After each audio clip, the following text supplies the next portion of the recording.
diversas aplicaciones a la vida, no solo del niño, no solo abordando infancias, sino el juego a lo largo de la vida de una persona como una necesidad, ¿sí? Como un derecho, pero como una necesidad básica, como comer, como dormir, ¿sí? Jugar.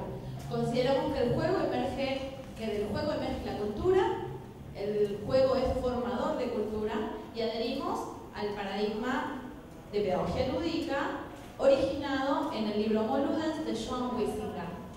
A partir de ahí y hasta hoy recuperamos todo el recorrido de la teoría de Huizinga a través de una autora argentina llamada Graciela Scheines, que escribió una serie de libros muy interesantes, pero que todo el tiempo está reponiendo, recuperando y revisando esa teoría de Huizinga compilada en el libro Homo Ludens, ¿sí? Así que bueno, vamos a empezar con un juego, ¿sí? En realidad es un juego tramposo porque es un juego de evaluación. Ustedes van a estar jugando y nosotros los vamos a estar evaluando, como hacemos siempre. Ustedes creen que esto es la pavada, una estupidez, y nosotros vamos a estar sacando conclusiones muy serias. Les vamos a pedir que se agrupen de 6, 8 personas, ¿sí? ¿Sí? No más. 10 personas, ¿sí? Así como están, giran, cuentan 10 y cierran una rondita. De banditas elásticas que se consiguen en cualquier librería. Tienen que hacer entre todos, previo debate, con ese material, una cosa para jugar. ¿Sí? Pueden agregarle algún elemento, pero concretamente la cosa para jugar debe estar compuesta de banditas elásticas. ¿Sí? 5 minutitos para armar el juguete.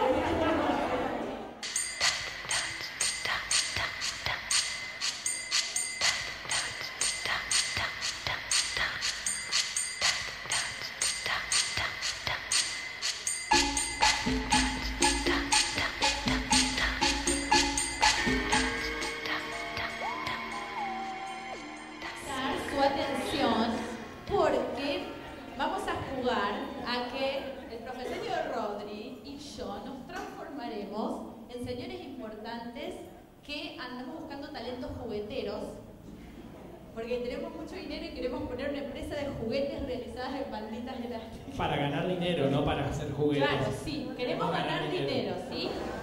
Un espacio obstaculizado donde cada uno de nosotros va a tratar de pasar como quiera o como le surja.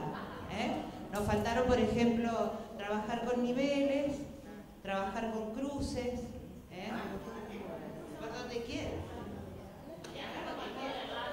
Mira como Catherine Zeta-Jones en la película de... Claro, de Misión la Imposible. que se roban el cuadro. Espectacular, un aplauso. Nosotros hicimos 2 juegos tradicionales. Acá están los juegos tradicionales. Armamos una soga cerrada, ¿sí? Como para que jueguen al elástico, que eso nunca falla, ¿no? Siempre está presente en todos los recreos, en todas las épocas. Y también realizamos otra, enganchando tipo soga abierta esta, donde los chicos pueden enhebrar distintos objetos y mecerlos o ver las posibilidades de cada objeto. Pueden ser duros, blandos, o realizar recorridos, digamos, una soga abierta. No se nos... O atar a alguien. También, que es muy interesante. Gracias, gracias. Un aplauso. No sé si lo pueden ver. Bueno, Muy lindo. Bueno, igual. bueno. Nunca nadie había hecho esposas. No. Bueno, que se le puede dar la utilidad que cada uno. La idea es que surja tipo anteojo o antifaz. El acertijo. Una soga dispuesta en círculo donde sus integrantes, que puede haber varios, se van enredando y después van a buscar la manera divertida de desenredarse. Nosotros pensamos en un elemento o varios elementos como para hacer actividad de educación física. ¿Sí? Por ejemplo, mi compañera está mostrando más largo. Podemos hacer hinchadas con este elemento, hacer brazos. patadas, trabajo de fuerza, saltos, acostado. Este es Red TV Compras. Adelgace jugando. Sobre todo para la mamá y el papá, por él le puede interesar en caso Está muy de bien. Sí, muy bien. Muy bien. Así que Es bueno, verdad eso- porque no dijimos un destinatario, dijimos un juguete, un juego. Está muy bien. Disfrutamos de la vivencia sin pensar en ninguna clase de anclaje y después generamos esa teoría que se sirvió de juego en nuestra planificación, pero que se vivenció a la inversa. ¿Sí? Ustedes no saben por qué jugamos a esto. Jugamos porque ahora vamos a desarrollar el concepto de objeto medio, sin la cámara me toma, de objeto medio y cosa juguete, que son dos nociones teóricas de Graciela Jaynes muy importantes, y el juego, este que hicimos, está basado en esta teoría. Entonces ahora vamos a tratar de transponer la actividad lúdica a lo que Rodrigo les va a comentar sobre estas categorías. ¿Qué es el objeto medio? Bueno, el objeto medio se caracteriza por tener una opción cerrada que está dado por ver a los elementos a modo de hombre práctico como un medio para, por eso te digo objeto medio. En el ejemplo del que estuvimos trabajando con el tema de las banditas elásticas, el objeto medio es una bandita elástica, como en este caso la caja, que tiene una utilidad funcional para el cual fue creada. Esto también es una caja, que puede ser vista como objeto medio, o puede ser vista como una cosa juguete. Como la cosa juguete sería un elemento, pensado como funcional tal vez, que entra en el caos lúdico, o sea, se le quita su significación para el cual fue creado, y se resignifica, el jugador lo resignifica y genera esa burbuja del jugar. La burbuja del jugar es donde queda inmerso el jugador una vez que plantea su juego y está como abstraído en ese lugar. Como hoy cuando ustedes estaban creando, nosotros queríamos hablar y no podíamos penetrar en esa burbuja que tenía cada grupo, porque estaban ustedes también jugando a medida que iban creando el objeto. El caos lúdico es parte de una operación mental que dura centésimas de segundo, que el niño hace naturalmente con mucha facilidad y que el adulto no recuerda demasiado porque lo fue velando en su matriz lúdica que queda en su inconsciente, casi. Hay muy pocos juegos de la infancia que están latentes en la adultez. El caos lúdico implica agarrar un elemento X, por ejemplo, un palo de una escoba, ¿sí? Vaciarlo de contenido, dejar de verlo como una escoba, o sea, quitarle su utilidad práctica, ¿sí? Ya no es nada, deja de ser el objeto que era y no pasa a ser otra cosa, pasa a ser nada, se le quita, se lo vacía de contenido. Entonces, ese proceso se llama vacío lúdico. Es la primera operación mental que hace el niño cuando empieza a jugar con un objeto. Lo vacía de contenido y lo deja en nada. Esa nada, de repente, se transforma en pura posibilidad. ¿Por qué en pura posibilidad? Porque hay un universo de opciones que el niño puede elegir para dotar de sentido a ese palo de escoba que ya dejó de ser palo de escoba. Tiene un universo de opciones. Y esas opciones están en caos. ¿Qué es estar en caos? Pesan igual. Están todas, imagínense la distribuida. No tienen una organización relacional, digamos, que son todas posibilidades dispuestas a ser aplicadas y a ser organizadas. Esa instancia de vacío, caos y nuevo sentido serán centésimas de segundo y posiblemente el niño lo haga constantemente, porque cuando agota su juego de caballito, lo transforma en espada. Pero antes de que el caballito pase a ser espada y empiece a pelear, necesita volver a vaciar. Vacía el sentido de caballito y vuelve a asignar uno nuevo del caos lúdico, ¿sí? La diferencia no está en la caja, sino que está en la mirada. En la mirada del jugador. La burbuja es un concepto de Huizinga que implica pensar al juego como un tiempo y espacio diferente al real, pero paralelo, ¿sí? El niño que juega o el adulto que juega, cuando está jugando, genera una burbuja transparente, dice Huizinga, que lo hace permanecer en el tiempo-espacio real, porque sigue estando en la habitación donde tal vez la mamá está cocinando cocinando papas fritas, pero para el niño el tiempo que pasa dentro de esa burbuja y el espacio que imagina y que construye es diferente al real.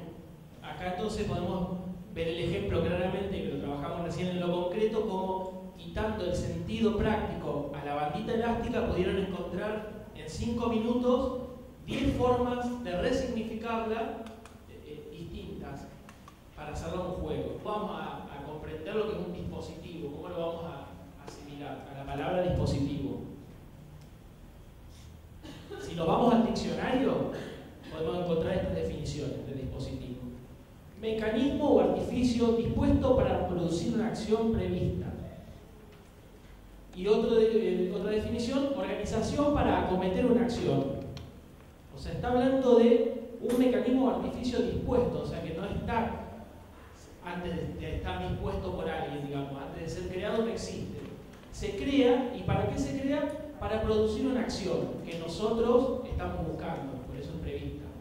Después nosotros, tratando de buscar material para teorizar sobre lo que es el dispositivo lúdico, encontramos estos dichos que son de un escrito de una entrevista de Michel Foucault. Sí, concretamente, más allá de desglosarla, está claro que ¿qué es dispositivo para Foucault?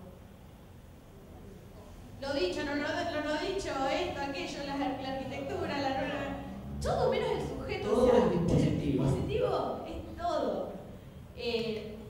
Le está dando jerarquía en la definición y está llegando a lo más importante, que es esa red de relaciones, que es donde nosotros después vamos a enfocar el dispositivo lúdico. Y habla también de elementos heterogéneos, o sea que pueden ser elementos de diferentes índoles, digamos, y características. Él habla de leyes que son cuestiones virtuales, intangibles, digamos, son acuerdos. Y son cosas que no son concretas, pero también en el dispositivo puede haber cosas concretas manipuladas o organizadas o jerarquizadas por esas leyes, estableciendo entre esos elementos que ahí están simbolizados con puntitos, estableciendo redes entre ellos de cómo se organizan entre sí para establecer esa red de relaciones, que también es una parte importante de que es lo que los aúna, lo que los organiza y determina cómo va a funcionar ese dispositivo compuesto por esos elementos heterogéneos. Acá seguramente hay muchas docentes. Los constructos teóricos, las abstracciones de lo que pasa a nivel pedagógico, a nivel áulico, pero digamos a nivel constructo, o sea que se da a través de una definición, también es un dispositivo. Entonces el pensar, el repensar, el evaluar, el meta-evaluar, implica estar construyendo todo el tiempo dispositivos. Lo que pasa es que no somos conscientes de eso. Trabajamos todo el tiempo con estos constructos que son dispositivos, pero no los tenemos permanentemente pensados desde ese lugar. Entonces estamos hablando ya de un dispositivo que podría ser, si lo llevamos a algo concreto, podría ser el ejemplo siempre, un motor de auto, donde tiene un montón de elementos que están relacionados posicionalmente y estratégicamente para que funcione de determinada manera. Las no relaciones también son parte del dispositivo, o sea que esto no esté acá es una parte, es una decisión del dispositivo también. Por eso habla de cosas que sí están y cosas que por omisión también forman parte del dispositivo porque se omitieron por algo, digamos. Esa decisión es parte del mismo. O sea, está la vida del cigüeñal y no hay un florero. Y no hay un chimpancé. Ahora imaginémonos, y hagamos este ejercicio que hicimos recién, de que a cada uno de esos elementos, que en un dispositivo corriente tal vez es inamovible o tiene una o dos funciones, se pueda soltar de esa función y cada uno de esos elementos a su vez dispare 100 funciones que se relacionan entre sí. Nosotros estamos haciendo un dispositivo de un aparato circulatorio de un monstruo que tiene 7 corazones y el bombeo se da con una bomba de nafta de un Fiat. Esa bomba de nafta es la extracción de una parte de un dispositivo motor, que a su vez es un dispositivo y que ahora... Sí, se fue vaciada, primero vaciada de nafta, después vaciada de significado y entró en el caos permitiendo que sea algo para bombear sangre en el dispositivo monstruo. Todo esto que nosotros estamos acá haciéndonos los interesantes, así, los que te No, vos te estás haciendo lo interesante. Vos estás haciendo lo interesante. Los niños lo hacen espontáneamente y sin gastar un gramo de esfuerzo.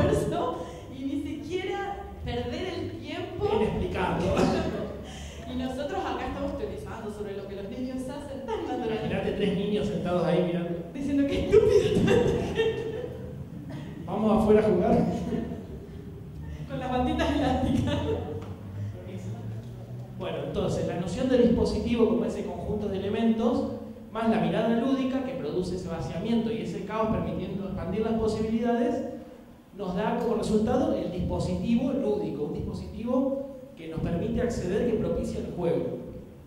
Y las características que lo diferencian con un dispositivo genérico es sus posibilidades en cuanto a esa multiplicación de ver cada elemento del mundo de maneras múltiples y flexibles, porque esas relaciones, como bien explicaba Judith, varían en cuestión de segundos. Cuando el niño se cansó de jugar o quiere cambiar o necesita que ese objeto pase a ser otra cosa dentro de su dispositivo lúdico, dentro de su juego, que podemos decir simbólico, necesita que ese elemento mute a otro, lo hace naturalmente y sin ningún obstáculo, digamos. O sea, cambia esa red de relaciones porque en el dispositivo lúdico es flexible, mucho más que cualquier otro dispositivo que requiera que su estructura no se mueva. Con esto llegamos a una fórmula horrorosa que es la siguiente. El niño aprende como hombre jugador y el adulto le enseña como hombre práctico. Ahí hay un cortocircuito que necesitamos trabajar. El niño aprende naturalmente, el aprendizaje es significativo cuando está anclado en esa posibilidad de renovar sentido constantemente sobre el objeto. El adulto, en la escuela, en la casa, tampoco nos vamos a hacer que en la casa somos re lúdicos, cuando le tratamos de generar un contenido y demás, lo hacemos desde la explicación hablada, con el dedito así a veces, y el niño nos mira, ¿sí? Y nosotros nos sentimos satisfechos porque les estamos enseñando desde los hombres prácticos que queremos que sean cuando sean grandes, pero él en realidad nos está escuchando desde el hombre jugador que es el niño y que lamentablemente va mutando, y esa mutación no tiene que ver con una pérdida, sino con un ocultamiento. El hombre jugador no muere cuando crece, se vela, dice Jaynes. Todo el hombre jugador que fuimos se empieza a cubrir de velos que lo van ocultando, y eso que jugamos queda atrapado en una matriz lúdica con la que morimos. El juego de la escondida es un dispositivo lúdico que tiene mucho de virtual, mucho de leyes y de acuerdos, y también tiene un entorno físico, digamos. Que también está lleno de dispositivos. La escondida es un dispositivo macro que contiene un montón de dispositivos micro. ¿Cuáles son? ¿Qué se necesita en la escondida? Escondites. Los escondites son dispositivos. Si un árbol, para meterme del otro lado, se transforma en un dispositivo del dispositivo escondida. Porque como todo dispositivo, cada dispositivo y cada parte de un dispositivo es un dispositivo. Y ahora damos otro paso más hacia específicamente el dispositivo lúdico simbólico. El dispositivo lúdico dentro de ese juego simbólico. Entonces podemos decir que dentro del juego simbólico que ustedes observarán todo el tiempo en el trabajo, interceden algunos elementos concretos que sirven como herramienta o facilitadores para ciertas funciones que se necesitan dentro de ese juego simbólico, para representar cosas del mundo real, para acceder a ellas del conocimiento y todo, pero básicamente por una función establecen esos dispositivos concretos, tangibles, como herramientas para su juego. Entender el caos no es jodido, no es difícil. Apropiarse de ese caos como educadores es difícil. O sea, entender que el niño puede aprender en ese desorden de ideas y reasignación de sentido no es complicado. Pero ¿qué pasa cuando eso se materializa? Y muchos niños entran en caos con múltiples sentidos y te generan múltiples posibilidades. Aquel que no se asusta del niño que viene con múltiples posibilidades de sentido, sino que lo pone en jaque y le devuelve esa inquietud y le genera y le dispara nuevos sentidos, va a tener un niño más ávido y más curioso y por lo tanto más capaz de llegar a muchos más lugares. El que le teme a ese caos como que va cerrándose en posibilidades. Hago hincapié de vuelta en que el paso que estamos dando ahora en lo que es la definición es hablar de cuestiones concretas, cuestiones materiales, tangibles, que ahí es donde disparan cosas. Si ustedes les pedíamos que piensen los juegos con las gomitas, sin darles gomitas, o Sin tocarla. Sin tocarla, sin otra cita que también nos pareció muy pertinente porque también habla sobre esto y que nos alerta diciendo: los recursos con acabados totales en los que abundan los detalles y las semejanzas con los objetos reales no permiten al niño desarrollar sustituciones en un mismo objeto o juguete. Lamentablemente nuestros hijos están presos en una generación que consumen recursos lúdicos acabados, que son los que se consiguen en las jugueterías, con un nivel de detalle no solo necesario, sino excesivo. Incluso detalles que van deformando el sentido original del juguete. Hoy tenemos, por ejemplo, cocinitas de Barbie que tienen espejo en el lugar donde tiene vidrio para ver lo que hay adentro y transforman en una situación cosmética algo que era para cocinar. O sea, pero por esa necesidad de poner el accesorio espejo en un lugar en el que no iba, porque una cocina, un horno no tiene un espejo. Entonces el mercado tiende a ir a ese juguete que al niño no le resulta. Les vamos a mostrar unos recursos materiales. Dale. Gira el DeLorean.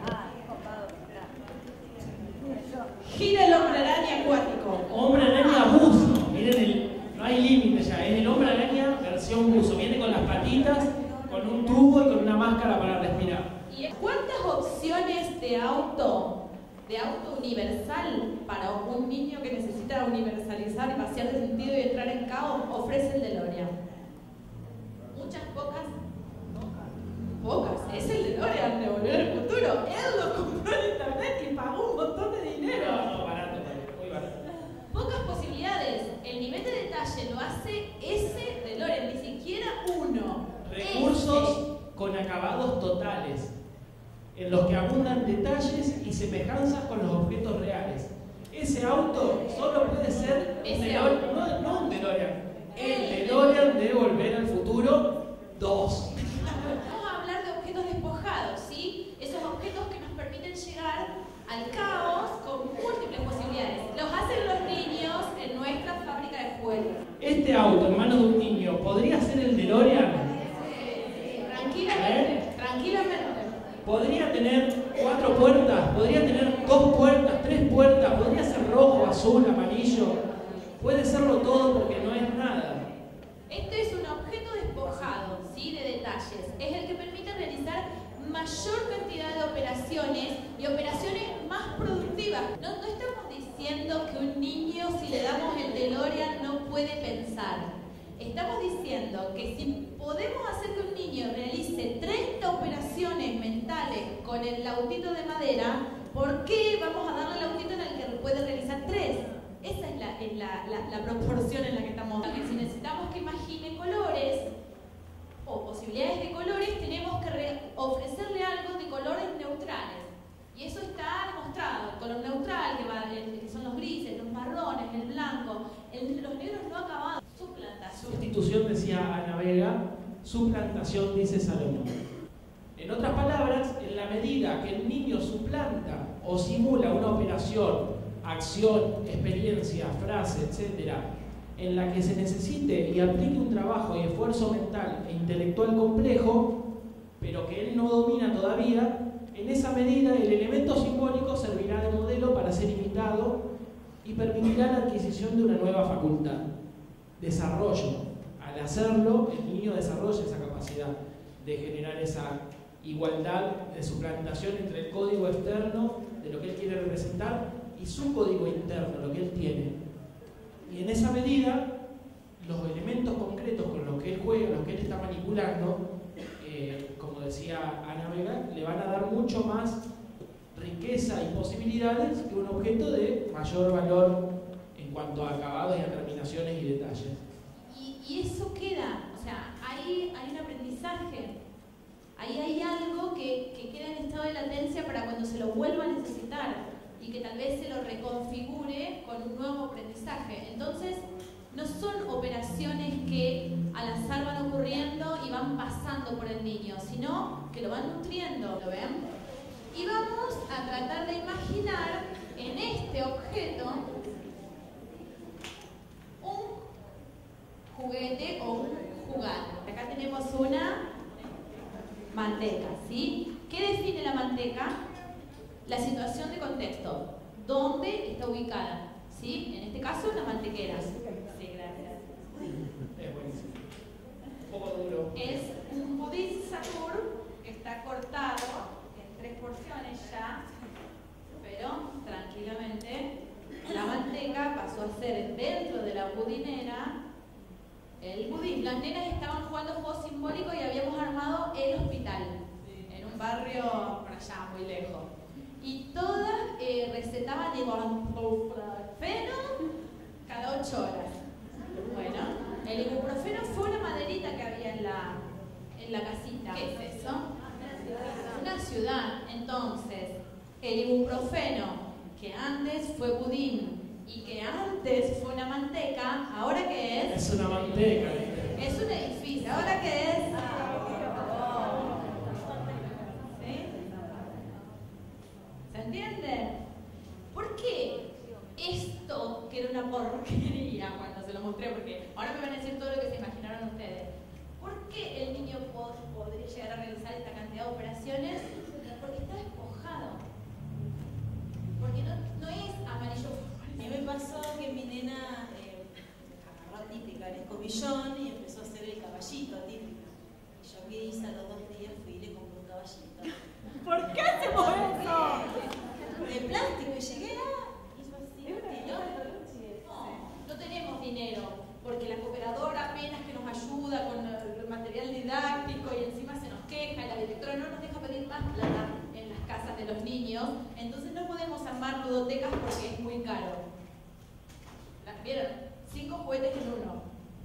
5 juguetes en uno y lo mangueamos porque son restos de una carpintería que hace muebles y le sobran tramos de esa medida y mayores. O sea, 0 costo. ¿A qué queremos llegar hoy con esto de dispositivo? A que el mundo ya tiene las cosas que los niños necesitan para jugar. Ya las tienen. Nosotros lo que tenemos que hacer es aprender a seleccionarlas antes de ofrecerlas. A no gastar 800 pesos en la cocinita de Barbie, porque no es necesario que se mire el espejo del horno, y con ese dinero intervenir ese ambiente que lo estimula constantemente con otra clase de objetos. Se supone que empezaríamos a hablar de un niño de aproximadamente 2 años que hasta los 5 años hace un juego simbólico individual y que a partir de los 5 años y hasta los 8 años realiza aproximadamente todo ¿sí? Realiza un juego simbólico socializado, que es el juego a través del cual empieza a encarnar y socializar estereotipos también. Por eso en la última jornada estuvimos trabajando en la necesidad del juego simbólico en la escuela primaria, porque llega y se explota hasta el nivel inicial, los 5 años, ¿sí? La sala está equipada para que el niño pueda simbolizar, pero cuando entra a primer grado, el niño deja de simbolizar en la escuela a través del juego y se empieza a generar esta necesidad de que el niño empiece a simbolizar a través del lenguaje, quitándole el otro recurso. Sobre género y juguete. Y para limpiar un poco estos conceptos de si un juguete es sexista o si un juguete es racista, ¿qué encarna el juguete en relación con los estereotipos? El juguete no es sexista. El juego sí puede serlo y tiene que ver con el rol que cumple el adulto como mediador del juego entre el niño y el objeto, ¿sí? Pero en sí mismo el juguete no es sexista. La identidad sexual y la identidad de género no son sinónimos tampoco. Entonces, a partir de estos 2 ejes, vamos a trabajar la relación de género y juguete. La identidad sexual implica al sexo con el que se nace, ¿sí? Y eso lo tenemos que tener claro.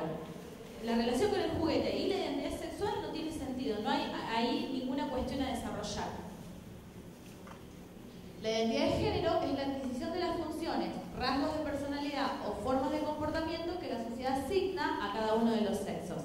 Acá sí, ¿sí? Acá hay una relación que tiene que ver con el juguete, con el jugar, más allá de que no determina, el juguete nunca determina género, ¿sí?